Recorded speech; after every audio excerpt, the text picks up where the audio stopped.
Dan Sileo here on the National Football Show, and we make our own music here. Way to come aboard here with us here today.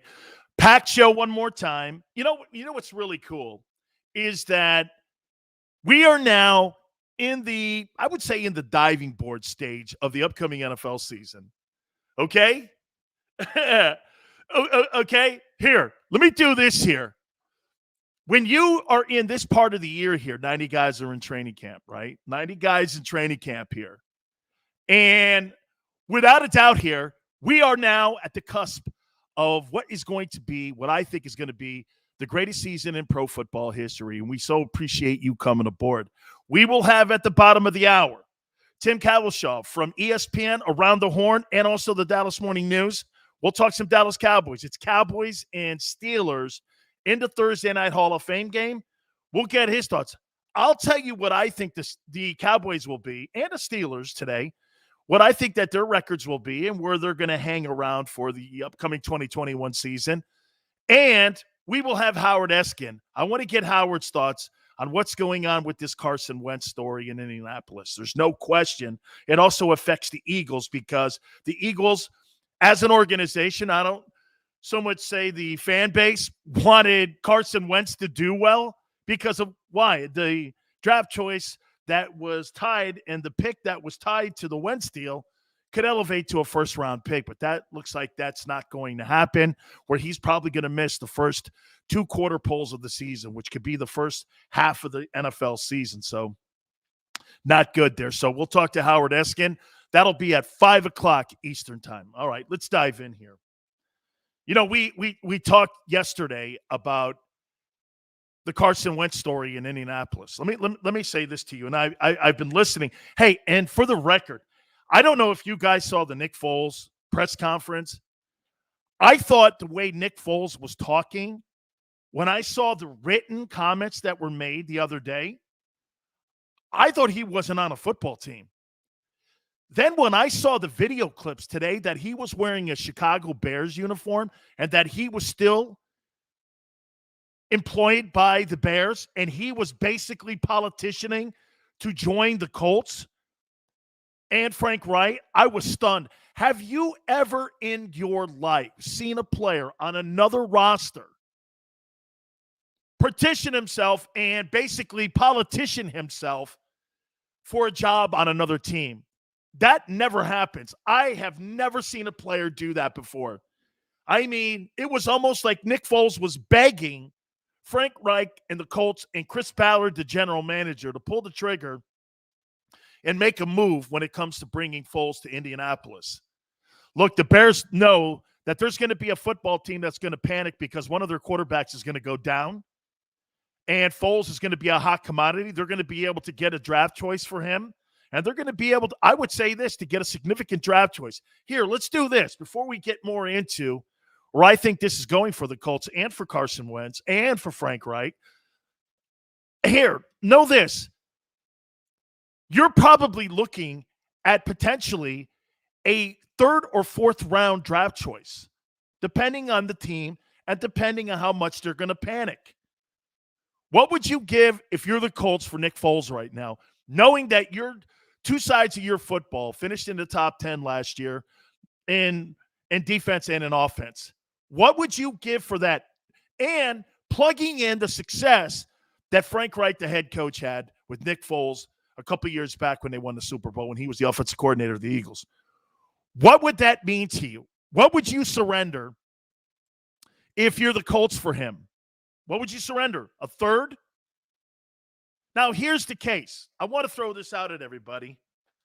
And here's the case to be made to bring Nick Foles in. And I'm, by the way, I'm a proponent of this. You know, talking to some of the Colts guys early this morning, it didn't seem that they really wanted to kind of show their hand on where they were going. You know, some think that they may stay inside and they may stay organizationally with the people that they have in the room and try to weather the storm. Some are just suggesting and trying to determine whether or not they believe they should go out in the open market and try to find a quarterback to bring in until they can get Wentz back on the football field. Okay, so there's a debate. I said this to you after we reported that he was going to go under the knife this past Friday, which we did. We broke that story here on the National Football Show. And we said that he was going under the knife. They needed to evaluate it.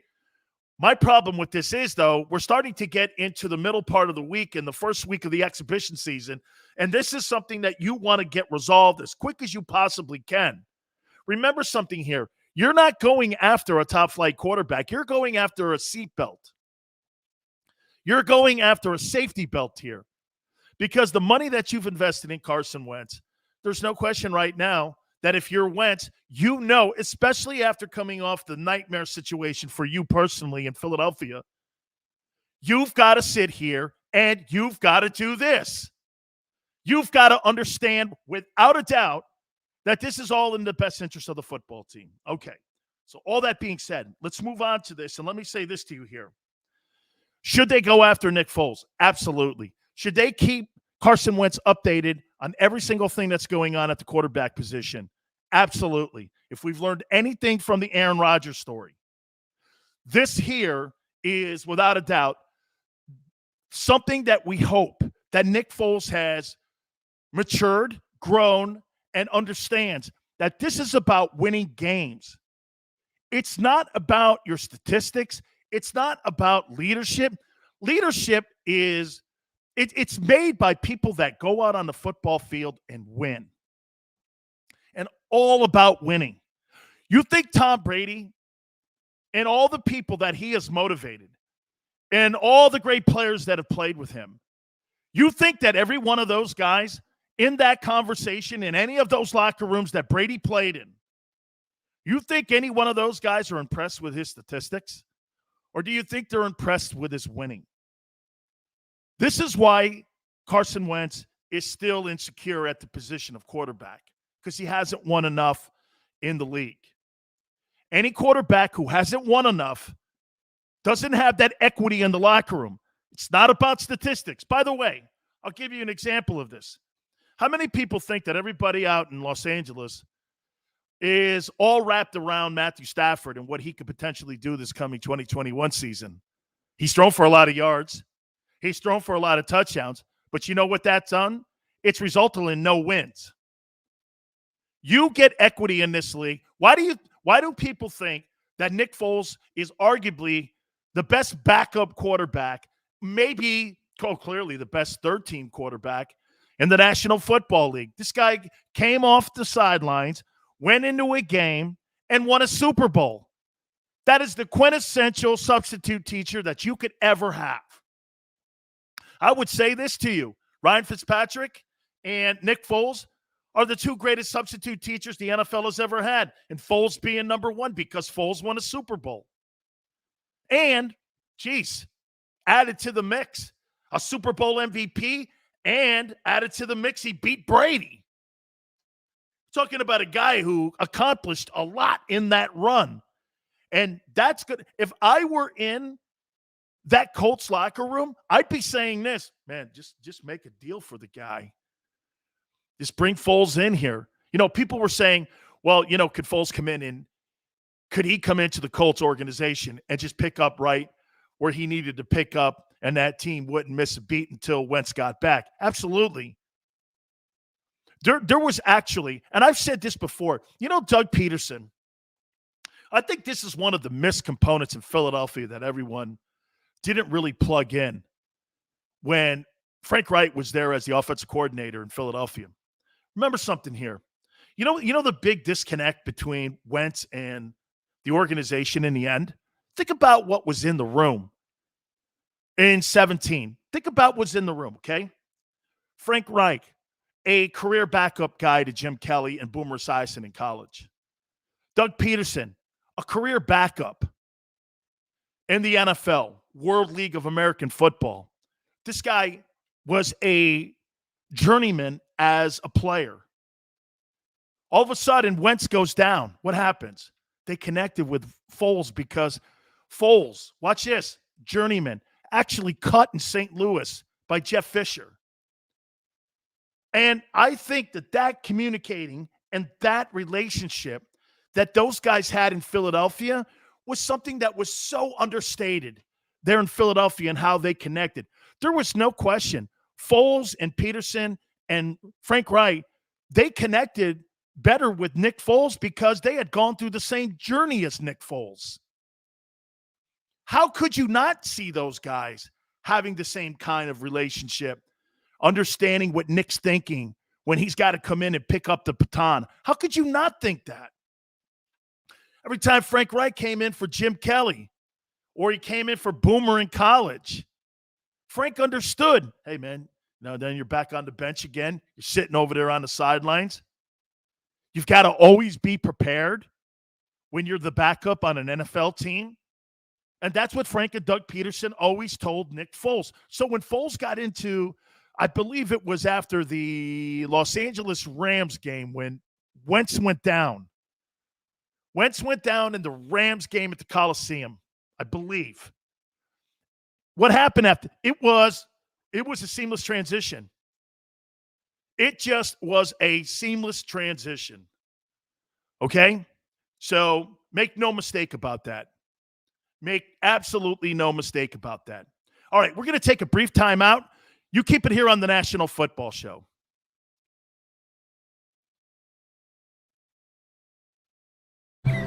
I get scared sometimes. Of a lot of things. Joining in. Decisions. The dark. The dark. But I once heard someone say, But as I always say, it's okay to be afraid. as long as you face the fear. And keep moving forward. Wherever you are in life, count on the name trusted in insurance for over 80 years. Independence Blue Cross. The savoring taste of a good bag of beef jerky is so enjoyable at any time of the day, as long as you can find it. Here's what we suggest. Pure Bull Beef Jerky is our answer, and soon it will be yours. Locally produced in the Philadelphia region, this high-quality, healthy protein snack is easy to secure. Go to steersnacks.com, and you'll see hot garlic, tropical heat, Pure Bull dry rub, and our favorite, Huck and Fod. What's that? Huck and Fod. Go now to steersnacks.com. Welcome to the Wildwoods, the perfect place where you can safely do everything or nothing at all. Catch a wave, take a nap, go for a drive, grab a bite. It's your vacation, and we're doing everything we can to make it a safe one. The Wildwoods. Your vacation, your way. The International Brotherhood of Electrical Workers, Local Union 98, is a proud sponsor of The Labor Show with J. Doc and Krause every Saturday night from 6 till 8 p.m. IBEW Local 98's highly trained and superbly skilled electricians are the best in the business, setting the highest safety standards in the electrical industry. So when you're planning your next industrial, commercial, or residential project, choose an IBEW Local 98 union contractor. Learn more at ibew98.org.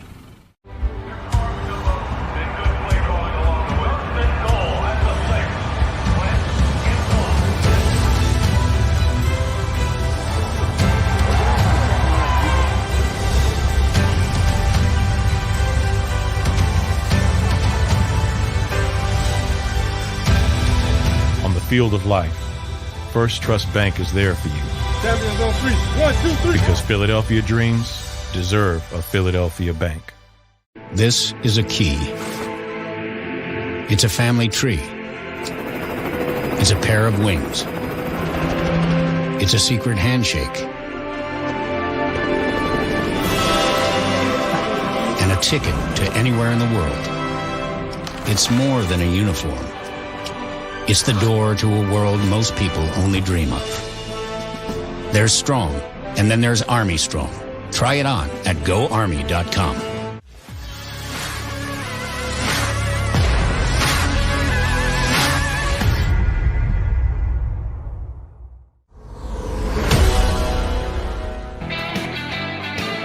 Welcome back to the National Football Show. Dan Sileo, Tim Cowlishaw from ESPN Around the Horn, and the Dallas Morning News will be with us at the bottom of the hour. Talk some Cowboys, as the Hall of Fame game will be Thursday. Cowboys and Steelers. Can't wait to see the Hall of Fame this weekend. All the great speeches. You know, I'm really looking forward to Peyton Manning Probably be a lot of fun. I'm disappointed that the speeches will all be cut down to 6 minutes, but I'm looking forward to that. So I love that weekend, you know? I think the NFL's Pro Football Hall of Fame or the Pro Football Hall of Fame, I think it's one of the greatest weekends that you can have when it comes to honoring the greatest players in the history of the sport. Such a great place. You know, the only thing I have a problem with is that you put it in the hands of sports writers. You know, sports writers want their vote to matter, which makes them relevant. And so, you know, the guys we get on, I so love the fact that they don't really make it that way. And that's kind of why we choose those particular guys like Howard Balzer and Jason Cole and, you know, Rick Gosselin, guys like that, because they really don't make their vote about them. They make the vote about the players in the game. So that's really going to be a great weekend. My coach, Jimmy Johnson, goes in to the Pro Football Hall of Fame. I think also another U guy goes in. I think Edgerrin James goes in also this weekend. So, again, should be a great weekend. You know, we were just talking about the Colts situation, and I say this to you. You know, one of the big criticisms, you know, I was talking to my boy Krause the last couple months about Carson Wentz, and not putting words in his mouth, but my impression is people in Philadelphia think that guy's soft. They think he's soft and that he's soft mentally. Okay? You're soft mentally, that you have things that get in your way of your success, and you're always looking in the rearview mirror instead of looking through the front window. And that is a problem. I mean, organizations are going to draft people at every position. And one day it may come up to where they draft a quarterback at a particular, you know, premium pick. And that shouldn't piss you off if you've got the confidence in yourself that this is your job, no one can take it away from you. That's what you're looking at. You're looking at strength at that position. So the one thing that you're hoping here, that this whole Philadelphia experience, now look, if I'm Frank Wright and I'm Chris Ballard, the GM, this is what I'm telling Carson Wentz. Carson, no one's taking the job from you. The only person that could take this job away from you is you. Don't let it get to you. You know, we've been talking a lot about mental health and people growing into leaders. You know, people not putting their hand up and quitting. This is part of his process on growing into being a franchise quarterback. Would we say this? His experiment in Philadelphia was a failure. If you're no longer on that team, it was a failure. You could say he won games. He did, but I would do this. Kind of. Kind of. And now what you have to do as a player, look, you're not going to get over the injury bug stuff. You're just not going to. That's just going to be something until you're able to change the narrative yourself on staying healthy. That's just going to be there. The league is going to have that kind of as, you know, part of your breakdown on who you are. Watch this. Very talented, athletic, big, strong arm, always hurt. Mental frame. Here's my assessment of how I think personnel people who I know a lot of in the NFL look at Carson Wentz. Watch this. Tall, strong, durable. When it comes to him being a durable, big dude. But when it comes to playing on the field, he's not durable as a player. But I'm talking, you can't look like Tarzan and play like Jane. And that's what he looks like. He looks like Tarzan and plays like Jane sometimes. And so when you're always hurt and you're holding onto the ball, and then the other component you add into it, you know what you say? You do this. Well, he can be rattled also with mental things around the position. So you get hurt. You're mentally rattled. You have a lot of ability when it comes to your size, your strength. You look like a horse. But when it comes to looking at what you've accomplished in Philadelphia, people are going to go like this, completely underachieved. Completely underachieved. That's going to be until you can change the narrative about who you are. So bring in Nick Foles. And personally, it would be the best thing. You know, why are people always looking at it as a negative if you brought the guy in? I'm afraid this will really, watch this. I'm afraid that this will upset him. I could give a rat's ass if it upsets him. Grow, kid. The NFL is not for the weak of heart. We got to win games here. That'd be like me doing this. We're in a rowboat, but I don't want to put someone up there who's just as powerful as me because I don't like him. We got to get across the pond, man. And I need the guy who can row the fastest there. It's got nothing to do with personality. I don't care if he likes me or not. This is where winning does not really, winning's got to be the priority if you're the Colts. Winning's got to be the priority. Got to be. So here, we'll get Howard Eskin's thoughts at 5 p.m. on what he thinks of Carson Wentz. Like I said, watch this. Injured, weak-minded, has talent, has to change the narrative. All right. I mentioned Cowboys and Steelers on Thursday. And we'll talk to Tim Cowlishaw here in a couple minutes from the Dallas Morning News and ESPN's Around the Horn. My assessment of the Cowboys, I think they're a 10-7 football team. When I see their football team, do I think they're loaded? CeeDee Lamb, Amari Cooper. Zeke looks like he's back to his weight when he was at Ohio State, from what people are telling me in training camp. Dak's been a little bit hurt because, you know why he's been hurt? He's hurt because he's back to doing football activities. You know, you can run on a treadmill all you want. You can do all the laps you want, lift all the weights you want.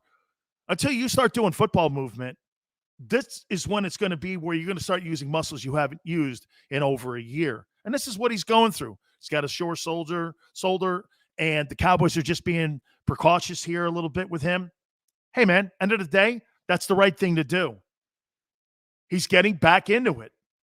And I believe the Cowboys, could they be in a position where they can make noise in the postseason? Look, once you get to the second season, that's what this is all about. Just get to the second season. I think that football team's a 10-7 team. Can a 10-7 team win the Super Bowl? They can. I've seen it before, teams getting on a run. All right, we're going to talk to ESPN's Tim Cowlishaw and the Dallas Morning News. We'll get his thoughts on the upcoming season for the Dallas Cowboys. We'll do that next. You keep it here on the National Football Show. I get scared sometimes. Of a lot of things. Joining in. Decisions. The dark. The dark. But I once heard someone say, But as I always say, it's okay to be afraid. As long as you face the fear. And keep moving forward. Wherever you are in life, count on the name trusted in insurance for over 80 years. Independence Blue Cross. The savoring taste of a good bag of beef jerky is so enjoyable at any time of the day, as long as you can find it. Here's what we suggest. Pure Bull Beef Jerky is our answer, and soon it will be yours. Locally produced in the Philadelphia region, this high-quality, healthy protein snack is easy to secure. Go to steersnacks.com, and you'll see hot garlic, tropical heat, Pure Bull dry rub, and our favorite, Huck and Fod. What's that? Huck and Fod. Go now to steersnacks.com. Welcome to the Wildwoods, the perfect place where you can safely do everything or nothing at all.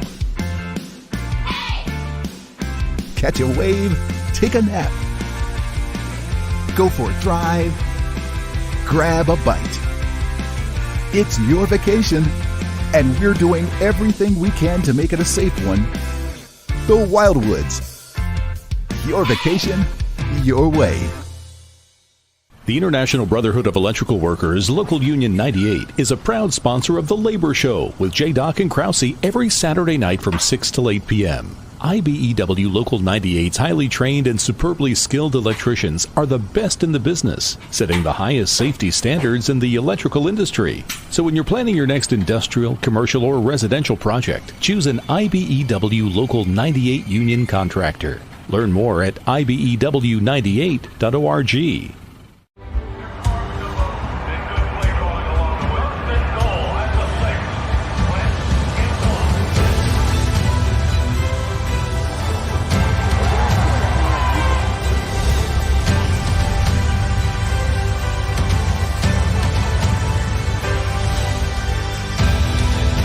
field of life, First Trust Bank is there for you. Champions on three. 1, 2, 3. Because Philadelphia dreams deserve a Philadelphia bank. This is a key. It's a family tree. It's a pair of wings. It's a secret handshake. And a ticket to anywhere in the world. It's more than a uniform. It's the door to a world most people only dream of. There's Strong, and then there's Army Strong. Try it on at GoArmy.com.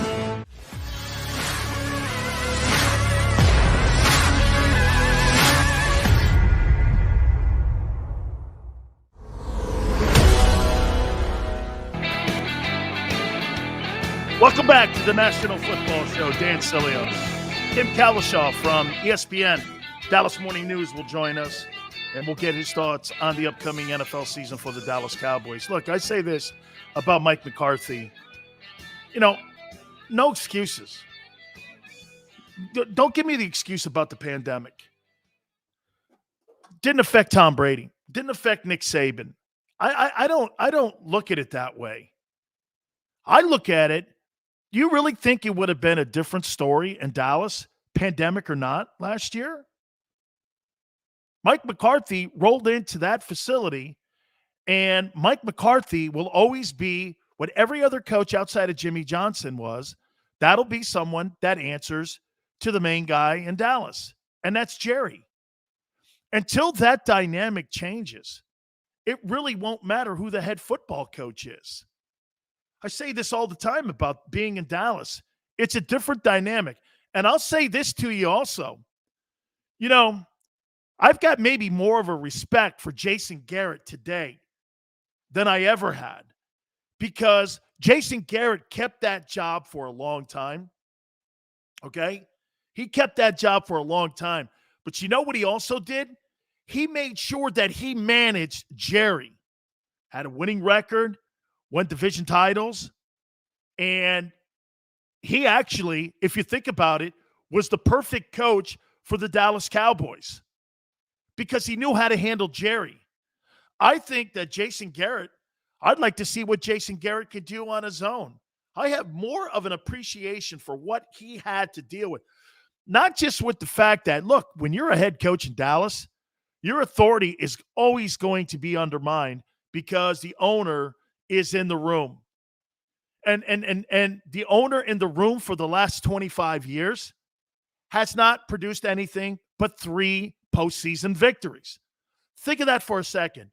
The Dallas Cowboys have won 3 postseason games in 25 years. And that's under the helm of Jerry.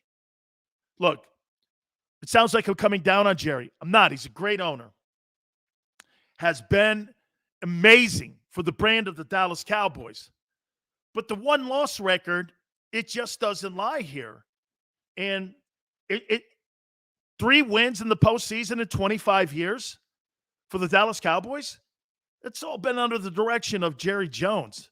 All right, let's bring our friend Tim Cowlishaw in from the Dallas Morning News and also ESPN. And let's start it out here. And Tim, I appreciate you coming aboard. Thank you so much. Thank you. Nice to be here. Hey, Tim, first off, I've got to say this to you right out of the gate here. I don't know how shocked you were when you heard Jerry. I text my old coach, Jimmy Johnson. I said this to him. I go, did you just hear that Jerry said that he effed this whole thing up and that he screwed this whole thing up and it was his job to keep it together? The only word I got back from Jimmy was unbelievable. What did you take from that little sound bites of last week? Yeah, he did that, in the opening news conference out there in Oxnard. And in the past, he's always, when he has addressed it, he's kind of said it was on both of them. And this is the first time I think I've heard him say, no, it was on me and I screwed it up, as you said. And I don't know if he's deciding to do this as a peace offering now that Jimmy's going into the Hall of Fame too. Jerry knows he won. He got there first, if you want to look at it that way. But I was a little surprised because it was a step further than he's gone. Now I've talked to Jimmy. Now Jimmy extremely well, and I covered him, and I've known him for a while, and he'll be the first to say he helped his way out the door. He was ready to go, but the whole blow up thing in Orlando and all that set it in motion. That was on Jerry, and it was interesting to hear Jerry finally say that. I would say this to you too, Tim. I know Jimmy keeps telling everybody, the Ring of Honor for the Cowboys doesn't matter. I'm like, Coach, come on. We all know it matters. Yeah. Okay? We all know it matters. Is this maybe that olive branch you're talking about? Yeah, and I think Jerry's made it clear he's not going to do it this season. He's going to let the Hall of Fame stand alone or whatever for this year. I think Jerry will do it in the next couple of years. Again, like I said, there's no reason not to. He can always tell people, I got there first. So it's not like he's honoring Jimmy with something that he didn't already get in the Hall of Fame. The fans want it.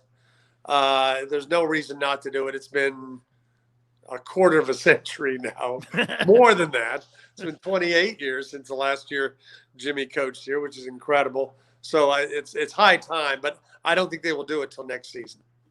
Let's get into the modern Cowboys here. I said this, Tim. I don't know if you agree or disagree.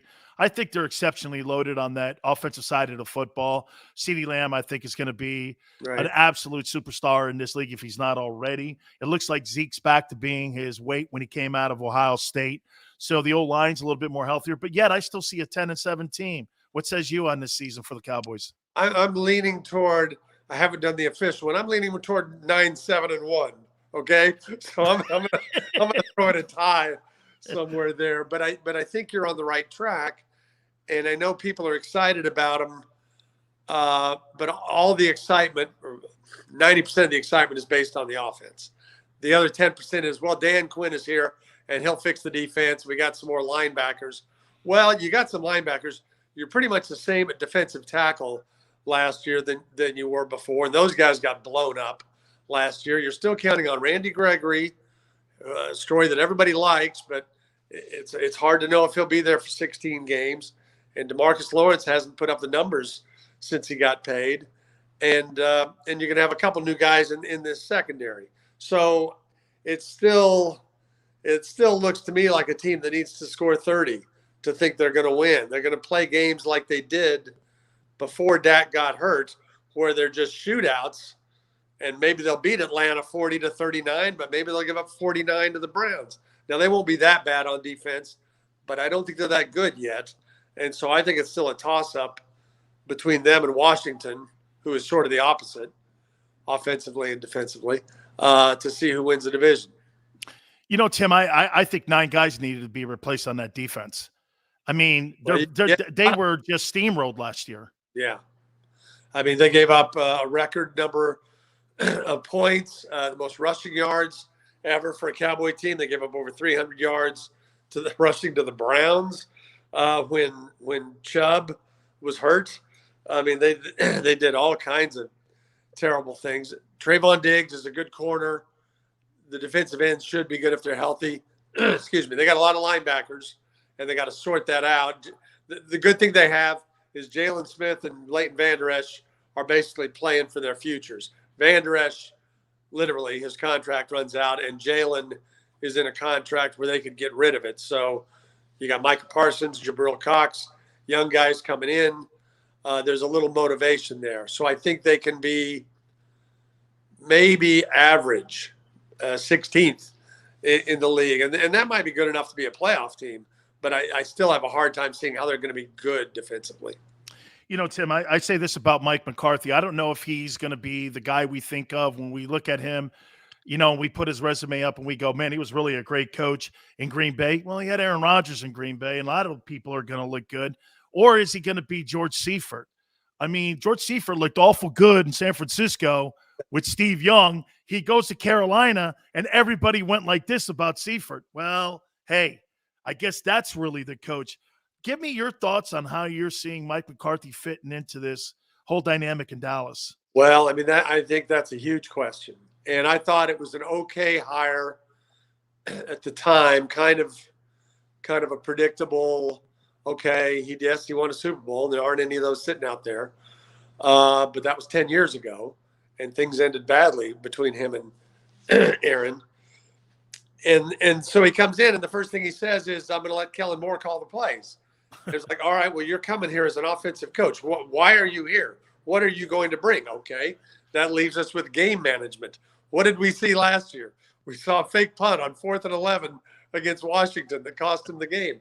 We saw some terrible game management in 2 or 3 games. So it's hard to sit here and say, yeah, it was just a bad first year and McCarthy's going to be good now.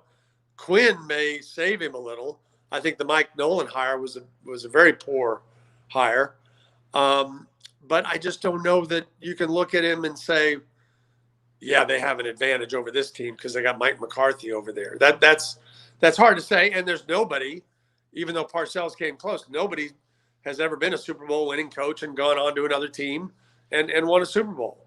They're not even talking about that. They just want to get in the playoffs and win a game. And they seem to be a long way from doing that. But, you know, he's a long way removed from having a young Aaron Rodgers and all the things that were in place in 2010. So I really think he has to prove himself as much as those linebackers I was talking about. Tim, do you agree? And, you know, it just came to me here, you talking about, you know, that dynamic, because they've won 3 ball games in the postseason in 25 years. And with the array of coaches, I mean, 3 games in the postseason in a 25-year span is terrible. You know, I got to tell you, my respect level for Jason Garrett has increased, because here's a guy that not only did he have to understand the fact that his leadership was going to be undermined in the locker room, that he also had to manage Jerry Jones, and in the process, he had to develop and win ball games. I don't know. I'd like to see him with an opportunity somewhere else where it was in his hands. I don't know how you see that, but I mean, that's a tough place to go. I would say that the Cowboy job's the toughest job in the NFL. Would you agree? I don't know. I mean, I think there's some franchises. I think the ones that don't have the income, like Jacksonville, and I don't even know if Detroit, I don't know what the Detroit problem is. The Jets. Historic Jets. There's a few of those. It's better than that, but the Jerry thing is a big puzzle, and I've talked about this many times. There's 31 teams where the general manager and assistant general manager are doing their jobs to not get fired. And then there's one team where Jerry and Stephen Jones, no matter what happens, are not going to get fired. And they can say they work hard and they can believe they work hard. But that's not the same. If you tell me, you know, I am unfireable at the newspaper or any other job I have, I hope most days I'm going to write a decent column, but I may mail a few in because there's no reason not to at some point. But as far as Jason goes, you know, he really had to be let go just because 9.5 years. Yep. We just got to try it. It's not like he was a bad coach. His winning percentage, I believe, is higher than Jimmy Johnson's. Jimmy's kind of hurt by that 1-15. But I mean, he was mostly a 500 coach who got into the playoffs some and won a couple games. And as you said, it's been a long time. 3 wins in 25 years, no NFC championship games in 25 years, when they used to go to that game every year. Tom Landry went to 12 of them in 17 years. The NFC championship game was the Cowboys and somebody, either San Francisco or Washington or Minnesota, and now they don't sniff it. So Jason will get another chance, I think, and we'll see how he does. But yeah, it's a tough. You gotta walk a tightrope here, and I'm not sure McCarthy exactly understands how to do that. 2 last questions for you, Tim. I had Stephen Jones on the program about a month ago, and we were talking about, you know, the serenading of Dak Prescott. I used that. He kind of chuckled when I said that, because and then the pandemic kind of jumped in there, and, you know, he admitted on my program that, you know, they probably should have signed him a couple of years ago to get this thing more in line with the salary cap, because if you look at the offense, they've spent a ton of money on 3 dudes, and that's going to affect them. Now, they're going to be able to defer some of that money out. But I'll tell you something, I've learned a lot about Dak over the last year, the injury, the rehabbing, how the league and the players in the league love the guy. I talked to Dan Mullen, too, about him. He said this guy just continually gets better and better and better and better as his coach at Mississippi State. And he just says, man, the best of Dak has yet to be shown. Do you agree with that? I think probably so. I think he gets more comfortable on and off the field every year. And I think whatever it is that makes guys leaders. I mean, the team saw that his rookie year. Daryl Johnston told the story the other day about going to be around the team when Dak had won about 8 in a row that year. And he said something about they're going to have a tough problem when Tony's healthy. And the trainer told him, go talk to 82 and see what he has to say about it. And even Jason Witten said, this guy's a leader like we've never had before. And so he's always had that intangible. And now he's got probably two great receivers and one really good one. And so no reason, as long as he's healthy, for things not to really, shine on that side of the ball. He's got to stay healthy, and we'll have to see how he does as far as running around and things he used to do and be comfortable with. But I assume he's going to be fine. I think Dak is capable of getting this team to a Super Bowl, certainly, and he's capable of having 7 or 8 more, really good Pro Bowl type seasons for this club. Finally, here I'm going to take you on a round of horn kind of question here. Okay. Tim, I look at the Aaron Rodgers scenario, and I'm going to throw this at you. LeBron James, his biggest impact on the NBA may actually be the fact that he made being a movable or movement for players to go from team to team fashionable. Right. And that it wasn't, he took the brunt of it with the decision. KD, you're seeing James Harden, is maybe the biggest impact that Brady could ever leave, besides his fabulous resume of 7 championships, is empowerment. And what I mean by that is we've seen a lot of these quarterbacks with equity. And what I mean by locker room equity is Russell Wilson has locker room equity. Aaron Rodgers has locker room equity. I'm not talking about some stiff quarterback or somebody like Ryan Tannehill. I'm talking about those kind of quarterbacks having empowerment to go to their organizations and say, look, if you're not going to build it, I'm out of here. Let's figure a way for me to get the hell out of here. Do you think that this is going to be more of a trend over the next couple of years where these big-time quarterbacks are going to be feeling empowered to ask these organizations to build these teams? Well, first, we're going to save your shot at my man Ryan Tannehill for another show. And you're coming from that Miami perspective. And he's been a changed man in Nashville. He sure has. We'll leave that alone. But,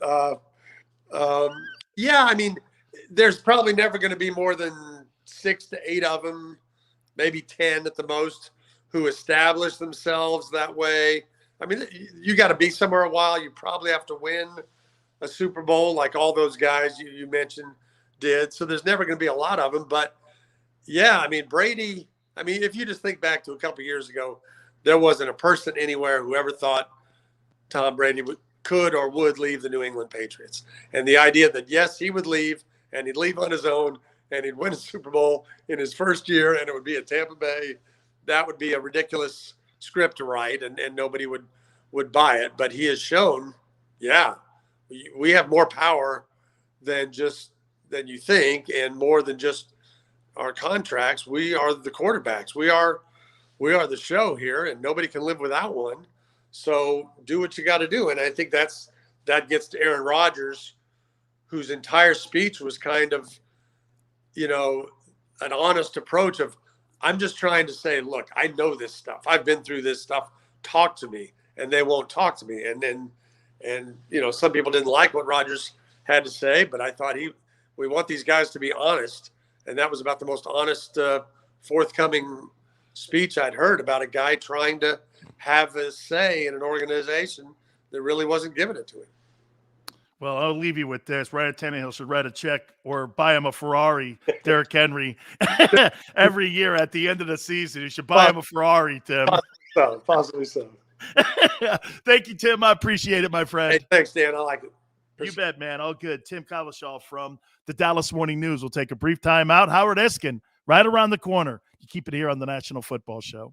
I get scared sometimes. Of a lot of things. Joining in. Decisions. The dark. the dark. But I once heard someone say, But as I always say, it's okay to be afraid as long as you face the fear and keep moving forward. Wherever you are in life, count on the name trusted in insurance for over 80 years. Independence Blue Cross.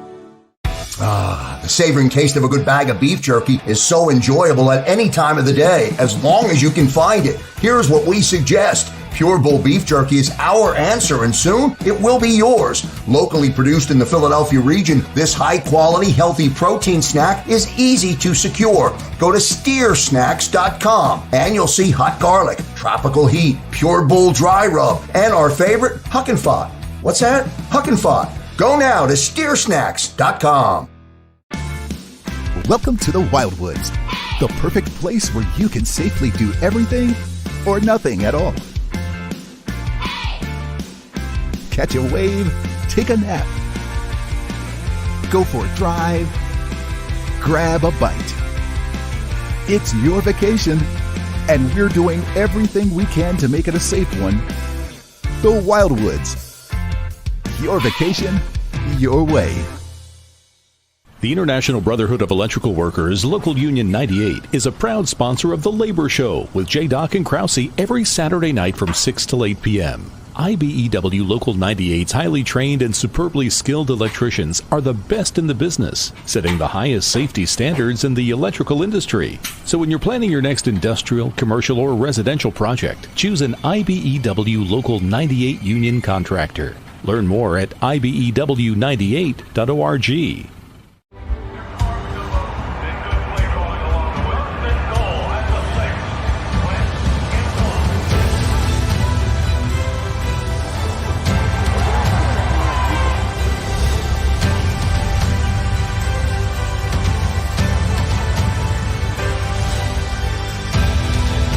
Field of life, First Trust Bank is there for you.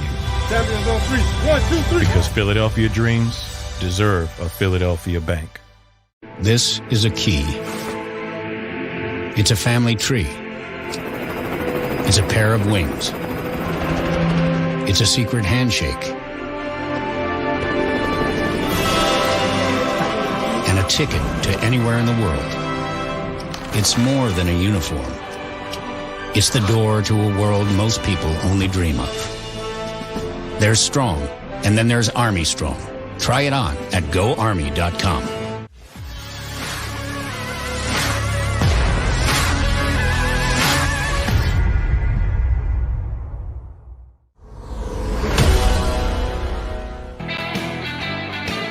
Welcome back to the National Football Show. Your boy Dan Sileo, Howard Eskin, and WIP will be with us at the top of the hour. I may have to get Howard on once a week. He pisses everyone off. Clearly, everybody in Philly. We'll get his thoughts on Carson Wentz, on what he's watching with the Indianapolis Colts. Does he think that Eagle fans will be happy on what's going on in Indy? Or do you think it was expected on what's going on in Philly? Or, excuse me, in Indy? A whole bunch of array of thoughts that you could throw into this conversation with Carson Wentz, leaving Philadelphia, getting hurt in Indy already. So we'll talk to Howard. That'll be at the top of the hour. We just talked to Tim Cowlishaw from the Dallas Morning News, and we got a little insight on the Cowboys this season. He thinks they're going to be like 9-7-1. I said they're going to be a 10-7 football team. The other team that they're going to be playing at the Hall of Fame game on Thursday will be the Steelers. You know, it's funny. The Steelers, I tell you guys this all the time when it comes to success and it comes to being like a standard organization when it comes to bell cow or the Tiffany's of the NFL when it comes to doing business.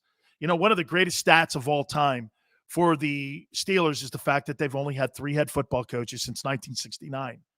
No other organization in American sports can do anything like that. So we'll talk more a little bit about this Pittsburgh Steelers team, and we'll hit on that with Mike Tomlin. Is he under the gun when it comes to winning football games this year? I'll explain what I'm talking about, but this man here I love bringing on. And this story with Carson Wentz is remarkable. And our friend Howard Eskin joins us now here on the National Football Show.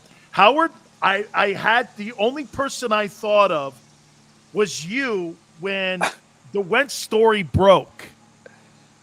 Okay, give me your assessment on what you're seeing on how this story's playing out for you with Carson Wentz. Well, it's not good for Eagles fans because if he doesn't play, 75% of the snaps or 70% if they make the playoffs, the Eagles only have a second-round pick from Indianapolis rather than get a first-round pick from the Colts. So as much as some nitwits in Philadelphia root against Carson Wentz, and he's not even in the same conference, it's not good. It really is not good for Eagles fans. It's not good for Carson. And Carson's never been anything but fine with me, nice, cordial, cooperative.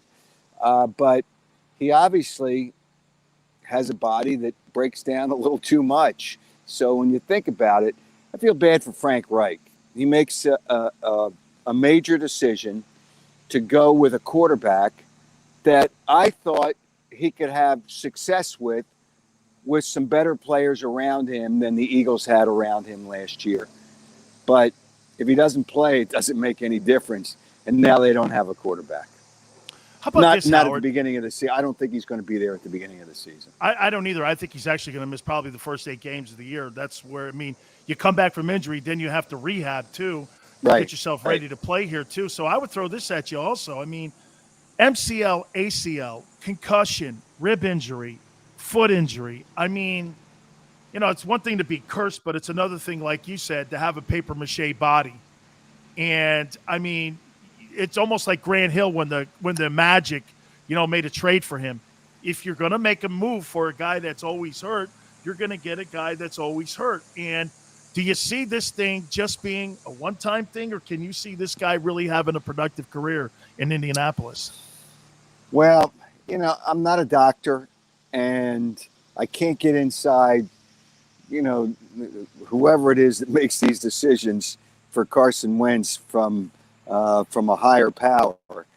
But he just had so many injuries. I don't count the concussion because that was a cheap shot. That was a total cheap shot when they played Seattle. But the other injuries are real injuries. And his ability to move around in the pocket and be somewhat mobile, maybe not as good as he has been in his college or at the beginning of his career, but he needs his feet. We all need our feet.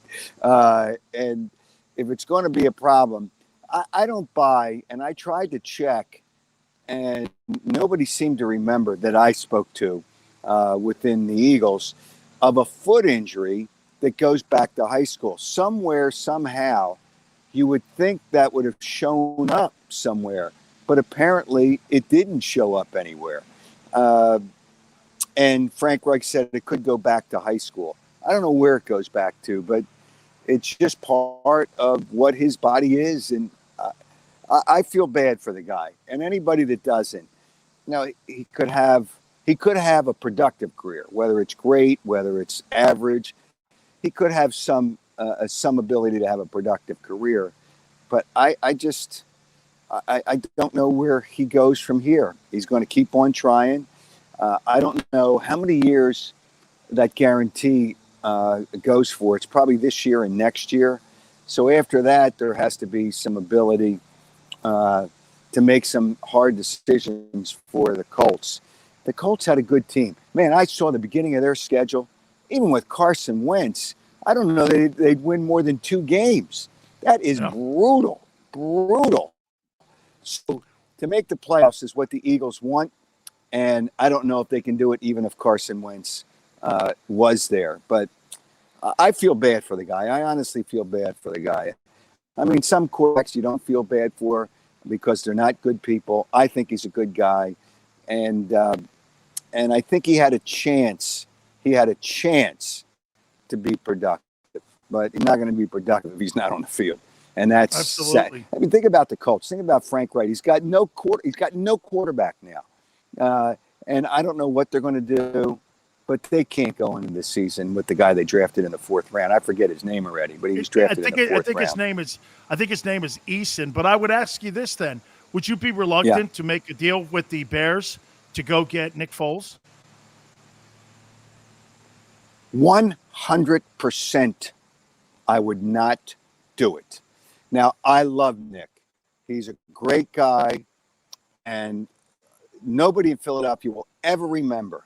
I mean, he had maybe one of the top 3 games of any quarterback in Super. I'm not talking about quarterbacks. I'm talking about games in Super Bowl history. Correct. It was just mind-boggling. Without Nick Foles, the Eagles don't win a Super Bowl. But those days are in the past. Sometimes it doesn't come back, and he's not been able to win a starting job at any place he's gone since.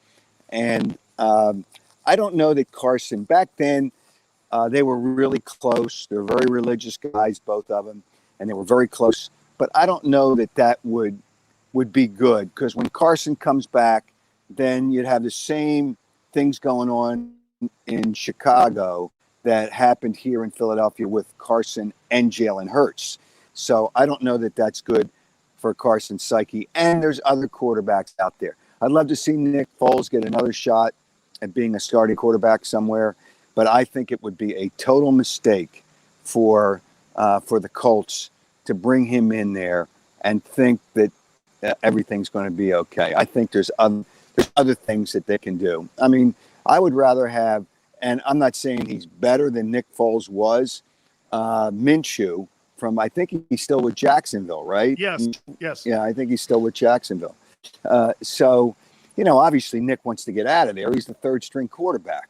That's not going to, because they got to dress, I would think they've got to dress Fields, and Andy Dalton will probably be the starter.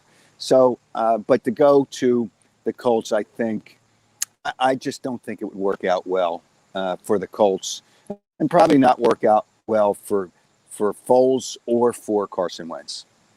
Would you agree, Howard, that I think, and I'm not saying you because I'm sure that you saw this when the whole dynamic was in place in Philadelphia. I mean, think about it for a second. You had a backup quarterback in Doug Peterson, who was a journeyman. You had a backup quarterback in Frank Reich, who was a journeyman and was a guy who backed up Jim Kelly and Boomer Esiason in college. And all of a sudden, when Wentz goes down, I believe it was the Rams game, if I'm not mistaken, at the Coliseum, they had to put him in the game. And all of a sudden, those guys connected better with him because those guys were in the same position that he was in his career. He's a guy that had to be prepared and a guy that was ready. And to me, I always thought that dynamic, when you ended up taking that dynamic away from Philadelphia's offense, when Frank left, of course, he got elevated to the Colts job.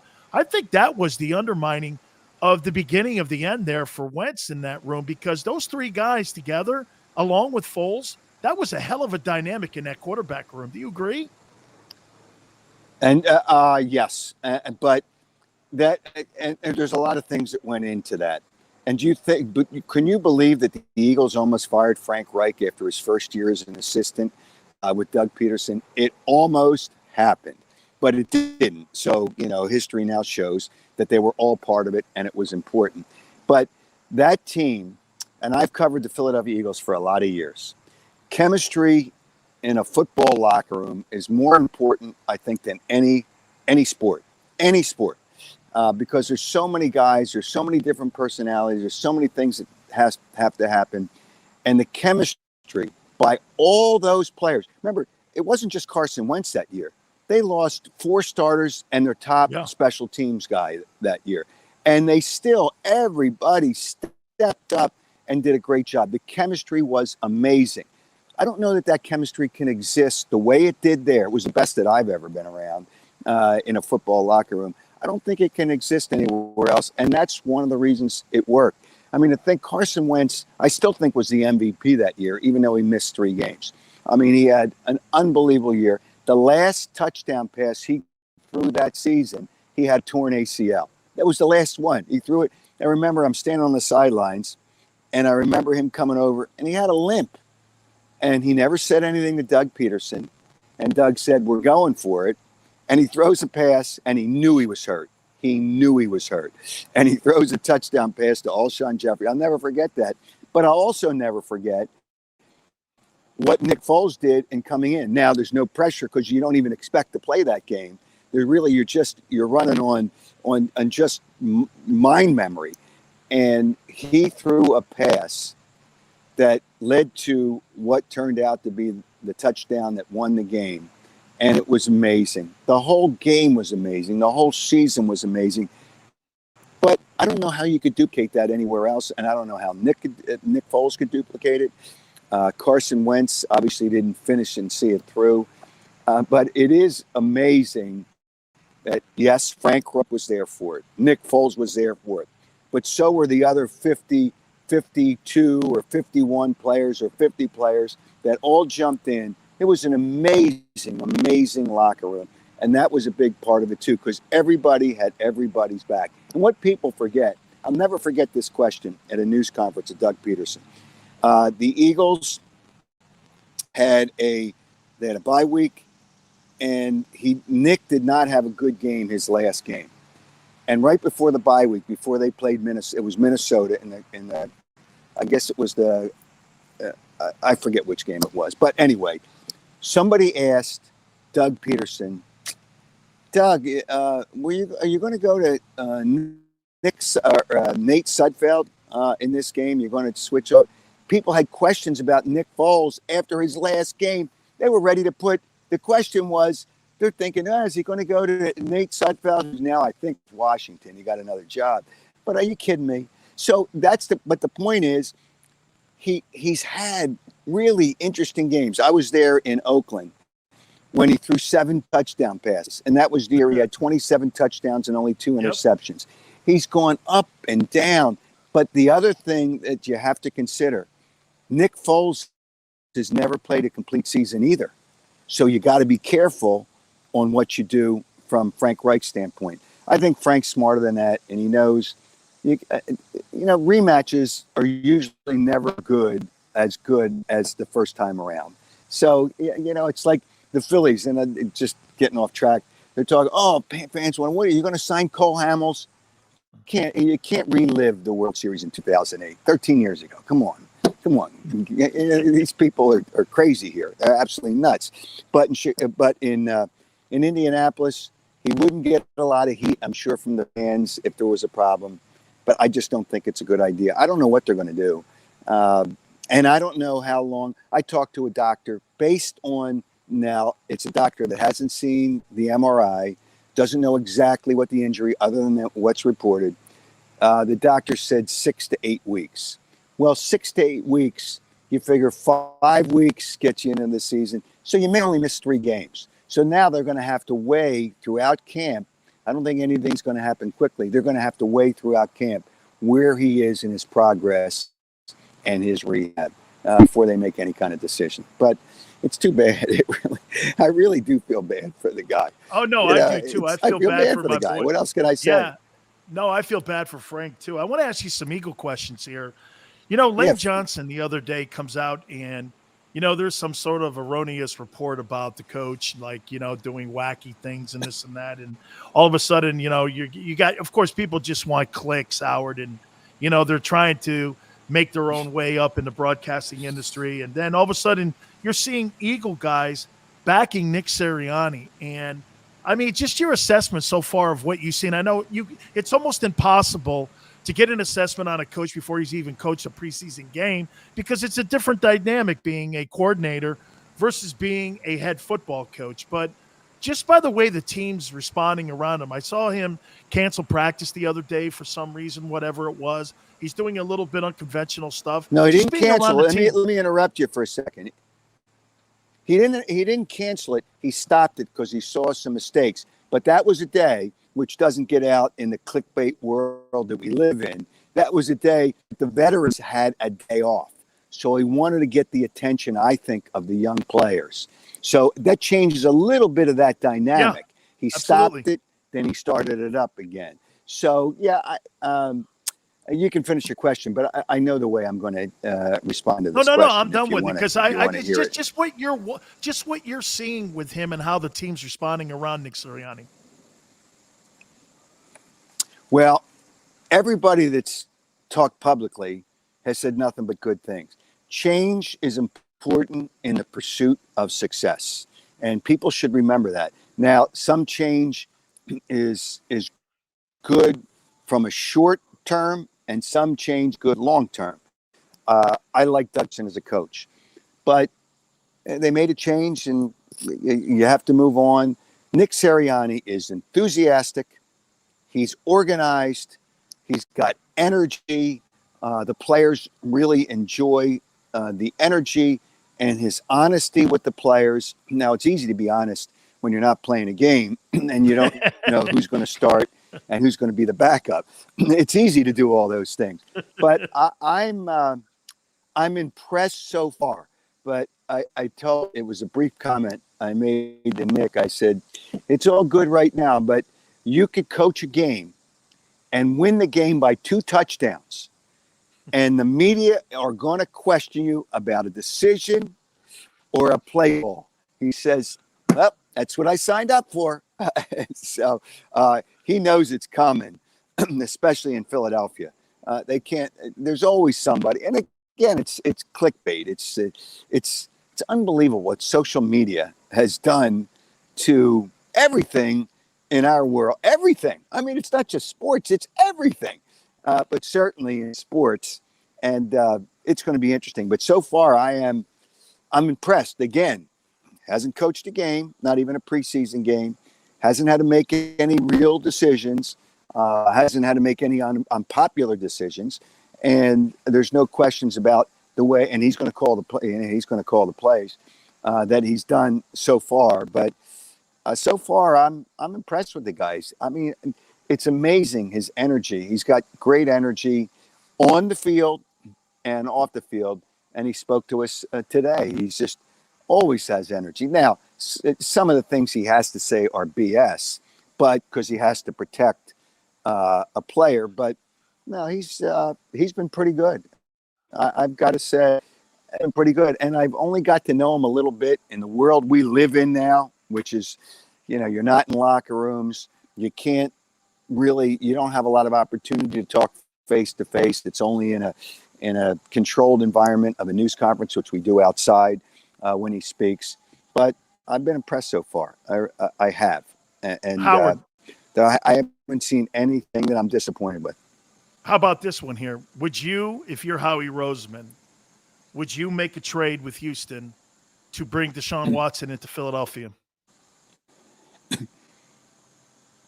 It's not my call to make the decision. However, I will tell you, I think, and this comes from people in Houston, they're going to trade him at some point. When, I don't know. When teams are comfortable, I don't know. I talked to teams around the NFL, and it looks like Denver and Miami are the other teams that may have interest.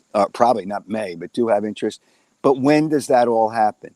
I do think if the Eagles, and nobody knows about Jalen Hurts yet, but when you're trading, I think Peter King had a note that the Eagles still have interest in Watson and Aaron Rodgers next year. Yeah. I don't think they want Aaron Rodgers next year. They want a quarterback that's going to be their quarterback for 5 to 10 years, not a quarterback that's going to be their quarterback for the next 2 years. So I think Aaron Rodgers, that's a pipe dream. It just, and who knows at 40 or 39 or 40 years old. But I think, now I don't know that I agree with it, and I'm having trouble rectifying in my mind. Do you bring in a guy that allegedly has done so many things that just make him look like what are you doing? But I don't know. Nobody knows. And those civil suits aren't going to come up till next year. So does the NFL wait till next year? And there's going to be some kind of penalty. There's no question there's going to be some kind of penalty. But I think the Eagles, I don't know, just the mentality of this team to find a quarterback that they know can be their quarterback for the next maybe 10 years. And nobody's really sure about Jalen Hurts yet. He works hard. He's always in there working. The players like him because he's got leadership qualities, but you still got to complete passes. You still can't turn the ball over. You still can't do. And I don't know that he does or he doesn't. Has he been okay in camp? Yeah, he's been. If I have to rate him on a grade scale, I would say he's probably been a B- or a C+. That's where I'll go with him. But Deshaun Watson, his ability could be a B+ or an A. So, again, in sports, and this is a sad thing about sports, it doesn't matter. If a guy can play, they put him on a team and they keep him. If a guy is borderline, like who was it? The Panthers got rid of a guy after a cheap shot. He's an undrafted free agent. I mean, you'd shake a tree and 20 of those guys fall out of the tree. It's really kind of like, what difference does it make? And somebody else got banged with. He got found guilty of a felony assault with a girlfriend today, and I don't even know what team. You see so many of them, but he can't. He's not a star player. Hey, listen, when Andy Reid kind of lets things pass a little bit, and he is the all-time discipline type guy, but I think people accept it if you can play, and if you can't play, then get the hell out of here. But Howard, you never come in here in the first place. So I don't know what they're going to do. But go ahead. Hey, I got to throw this at you. Jimmy Johnson said, and this kind of goes to your line with Jalen Hurts here. Hey, I know guys that work hard at car washes. Okay. And he's like, if I could get a talent like a Deshaun Watson and I could bring that guy into the room here. And here's something else too, Howard, that I think the NFL is going to help a team like Philadelphia. Wait, hold on. Let's stop right here. You being from the U. Yes. Know that I was talking. Who was I talking to? That was a Notre Dame guy. Oh, God. And I said, you guys got your ass kicked when Jimmy was there. You got your ass kicked. Oh, we beat the pants off him. He says, yeah, they were all criminals. I said, not all of them. Hey, we beat those guys 58-7 one year, Howard. We beat the pants off those guys. And all you heard them saying was, even my grandmother, I went to a Catholic school in Connecticut. My grandmother's like, so Jesus, you do that to Notre Dame? What about all the priests and the cat? I'm like, what are you talking about? It's a stupid football game. So to your point about Jimmy, though, Jimmy didn't care about that stuff. He cared this. If the public perception was too bad, they were not going to have a guy like that on his team. There's no way that he would. However, the Charles Haley's of the world, the Michael Irvins of the world, all of that stuff, Howard, I think the NFL is going to do a favor here because they haven't put Deshaun Watson on the exempt list yet. They've kept these like civil cases mum, and there could be like doing disclosure agreements where this may not get out publicly. I don't know, man. I mean, usually the NFL is right out in front, like the Ray Rice story or the Adrian Peterson story. This has been handled differently compared to the other stories that we've seen when it comes to some sort of sexual misconduct here. This has been – the league has not said a word on this thing here, which kind of leads me to believe that they're trying to help this situation both sides. Do you agree? Well, to a point, but I don't think they want to say anything because they don't want it to affect the decision-making of the courts by if you suspend him now, then you say, right, well, he's guilty. The NFL, they have their own investigation. You don't have to be guilty or innocent. They have to find in a court of law, but you have to be guilty in their investigation or commit some violation. How many guys don't go to jail, don't get arrested, don't get charged, and they're still suspended? And I'm not talking about Tom Brady, the cheater, or Bill Belichick. I'm talking about other people who weren't convicted in a court of law unless they're in jail and for murder or something like that. And who was it? Ray Caruth? Was that the guy from the Panthers Carolina at one time? So, but I don't think they want to kind of tip the scales for anybody in a court of law. It's really the fact that it's not; those things are not going to happen until next year. It doesn't. Once that thing's settled, I just don't think there's any question that Deshaun Watson's going to get a suspension. How many games? Who knows? But he's going to get I just don't see there's any way. It's too much smoke, there's fire. But it is amazing that if you can play, and hey, listen, Urban Meyer had more criminals than Jimmy Johnson. 35 arrests in 6 years. He had Aaron.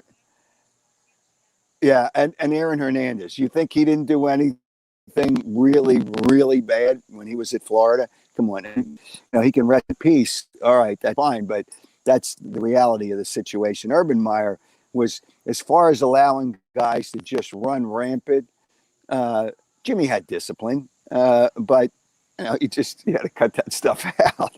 Eventually, you had to cut that stuff out. But you know, and Notre Dame's just jealous because you know, for years, you know, their national championships, you can count on your pinky finger. You know, forget. I'm not going back to Eric Parsegian. Let's relax here. And the one they won in '88, stole it.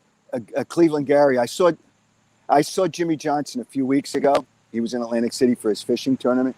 So we talked.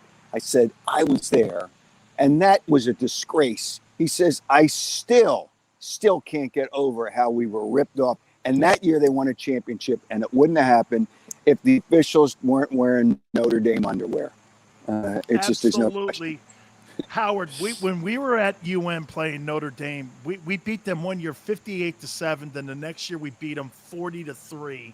I mean, they scored 10 points in the 2 games I was against them, and it's the biggest beatdown in the history of Notre Dame football. That 58-7. Coach Johnson's running reverses with a minute left in the game, and he's and Eric Parsegian's in the booth moaning about Jimmy just running the score up.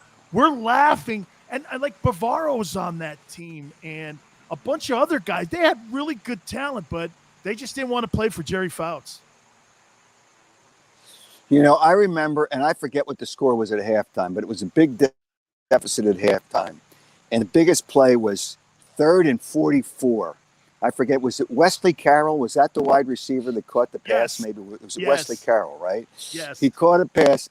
It was at, I think it was at Miami. I forget where it was. Sometimes, you know, I don't think it was at Notre Dame. I think it was at Miami. And he caught the pass, and I was kind of standing there, and it wasn't far from where I was standing. I says, oh, my God, this game is over. This game is over. And when Lou Holtz came to Philadelphia about a year later, I made sure I reminded him of that play. 3rd and 44. What kind of coach lets a team complete a 3rd and 44? Come on, man. Hey, Howard, hey, I'm going to let you go. I'm going to let you go with this. I'm going to let you go with this. Here's Coach Holtz when we ever played against him. This Miami guys. I did best. I go, Coach, you're 11-0, dog. Don't give us that crap, man. Hey, do you think Howard, anybody really had a 2.0? You think anybody really had a 2.0 at Notre Dame when Lou Holtz was the coach? No, I don't. Stop. Jerome Bettis was there. No, I do not. Howard, we got to roll. Thank you, my friend. Thank you. Love you, Howard. Thank you, my friend. Oh, man, I love talking to Howard Eskin. He's such a legend. All right, we'll take a brief time out here, man. You keep it here on the National Football Show. I get scared sometimes. Of a lot of things. Joining in. Decisions. The dark. The dark. But I once heard someone say, but as I always say, it's okay to be afraid. As long as you face the fear. And keep moving forward. Wherever you are in life, count on the name trusted in insurance for over 80 years. Independence Blue Cross. The savoring taste of a good bag of beef jerky is so enjoyable at any time of the day, as long as you can find it. Here's what we suggest. Pure Bull beef jerky is our answer, and soon it will be yours. Locally produced in the Philadelphia region, this high-quality, healthy protein snack is easy to secure. Go to steersnacks.com, and you'll see hot garlic, tropical heat, Pure Bull dry rub, and our favorite, Huck and Fod. What's that? Huck and Fod. Go now to steersnacks.com. Welcome to the Wildwoods, the perfect place where you can safely do everything or nothing at all. Catch a wave, take a nap, go for a drive, grab a bite. It's your vacation, and we're doing everything we can to make it a safe one. The Wildwoods. Your vacation, your way.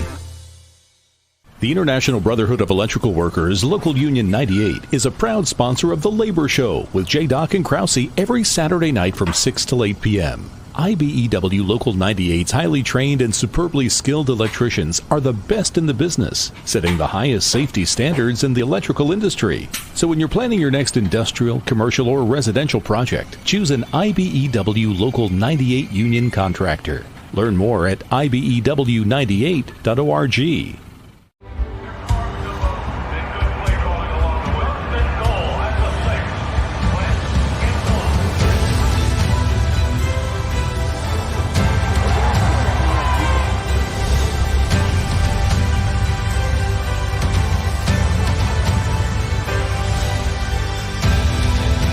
Field of life, First Trust Bank is there for you. Champions on 3. 1, 2, 3. Because Philadelphia dreams deserve a Philadelphia bank. This is a key. It's a family tree. It's a pair of wings. It's a secret handshake.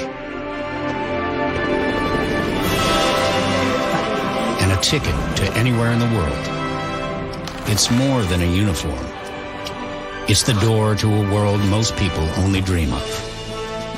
There's Strong, and then there's Army Strong. Try it on at GoArmy.com.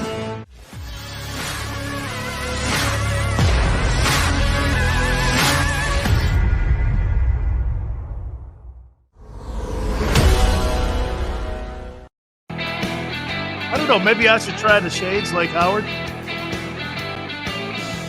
You know? Does that make me the GOAT too? Dan Sileo, National Football Show. Look like a gangster. Original G. Big Sills. How you doing? Yeah? I don't know. I think Howard Eskin may be onto something here.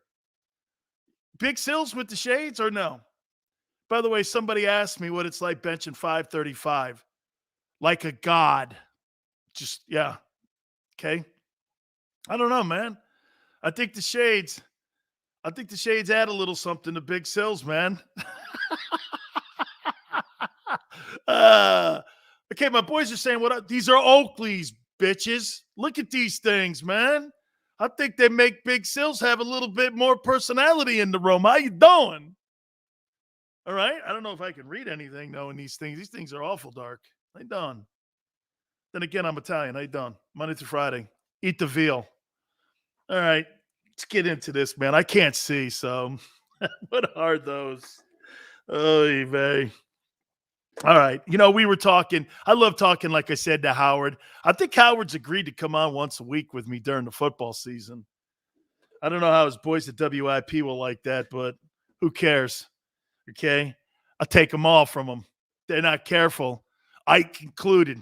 Talked to Ike the other day. I get them all over here. Don't talk to me like that. Get Xander and Cal and Big Joe. We'll get them all here. We're done. All right. Yeah, so he wouldn't make the move for Foles, man. I was a little bit shocked. He says you're not going to be able to duplicate what you did in Philadelphia. Okay, hey, to be honest, I mean, like, how many sequels are really all that good, right? You think you're going to create the same magic that you did the second time around? Very seldom do you see that story play itself out, right? So you got to – but I don't know if Frank Reich's looking to win a Super Bowl with Nick Foles. I think he's just looking for him to steady the ship, okay? If you're going to win a Super Bowl, you're going to win it with Wentz. You're not going to win it with Foles. But I don't think it would be that bad a deal. Now, Howard Eskin is against the move. Okay, I'm kind of for it because I think it's just familiarity that you have with the offense. So we'll see how that whole thing plays out. It's going to be very interesting on what Chris Ballard, the general manager of the Colts, and what Frank do and what they end up coming up with as a short-term solution to the Wentz injury. All right. You know, I was talking about the Steelers prior to Howard coming on, and I'm going to throw some numbers at you. You know, I was throwing numbers at Tim Cowlishaw from ESPN and from Around the Horn in the last hour about the Dallas Cowboys only winning 3 playoff games in the last 25 years. Let me throw some numbers off you here. This is Mike Tomlin's postseason record over the last 10 years. Okay? Follow me here. He's missed the playoffs 4 times, and he's got a 3-6 record. And in the last 10 years, you've had Antonio Brown, Ben Roethlisberger, Le'Veon Bell, and a top-ranked defense. And you have had no AFC championship game appearances. I don't think there may have been one. I think I'll have to double-check that. I mean, you're 3-6 in the last 10. Is that underachieving? He's got a Super Bowl victory to his name early on in his career. He's never had a losing season. This is not throwing shade. It's asking about the record. You know, as I did that about John Gruden yesterday, John Gruden is 19-29 since he's taken the Raiders over for the second time. And in that transition from Oakland to Las Vegas, that team has lost actual Pro Bowlers. When he took the team over, they had 8. They've only got 2 now on the team. So do you think the organization is moving in a great direction, or do you think the Raiders are actually walking backwards? I actually think the Raiders are regressing under John Gruden. Derek Carr, would we not agree? When you had Jack Del Rio as the head coach with the Raiders, remember that year? I think they were 12-4. Then he got hurt, right? He was an MVP candidate. Now, Derek Carr's been really good, but he's not really played up to that level, has he? You know, supposedly John Gruden is like the guru of quarterbacks. Well, it's not translated into spectacular play like we saw earlier on in Derek Carr's career. So has Derek Carr gotten better? Has the Raiders as an organization gotten better since John Gruden? Let's not forget, he deals away a guy who he doesn't have a pass rusher on the team, and he hasn't had it since he's taken over the reins again. Got rid of Khalil Mack because they didn't want to make the financial commitment to him. Then they end up moving Amari Cooper, and they got all these draft choices, and they got a decent running back, and they got a really good tight end. But the rest of those guys that they got in those moves were really like, I don't know, below average or okay. So the Raiders have regressed. And it's not a slight on John. I don't, know him exceptionally well. I know John Gruden, but I don't really know him exceptionally well. This is more of an indictment on his record. And so when I say this about Mike Tomlin's got a fabulous record. And for those that will look at his record when everything is said and done, and you're looking at all the chapters in the book, we'd all agree that Mike Tomlin's probably going to be an NFL guy who's going to be considered for the Pro Football Hall of Fame. Okay? I mean, his record is almost identical with Cowher, and in some aspects, he's done more than Cowher. But just like with Mike Shanahan when he was in Denver, he's got to get to a point sometimes, or even Joe Gibbs when he was in Washington. At some time, you start looking at the numbers, and Tom Landry at the end, we were talking to Cowlishaw in the last hour. Even Tom Landry got fired in the end because his football teams were not getting better. They were not evolving. And so when you look at Mike Tomlin's record over the last 10 years, I say this to you. Okay, 4 years he's missed the playoffs. They're 3-6 in those 10 years. He's built up a ton of equity when it comes to the organization.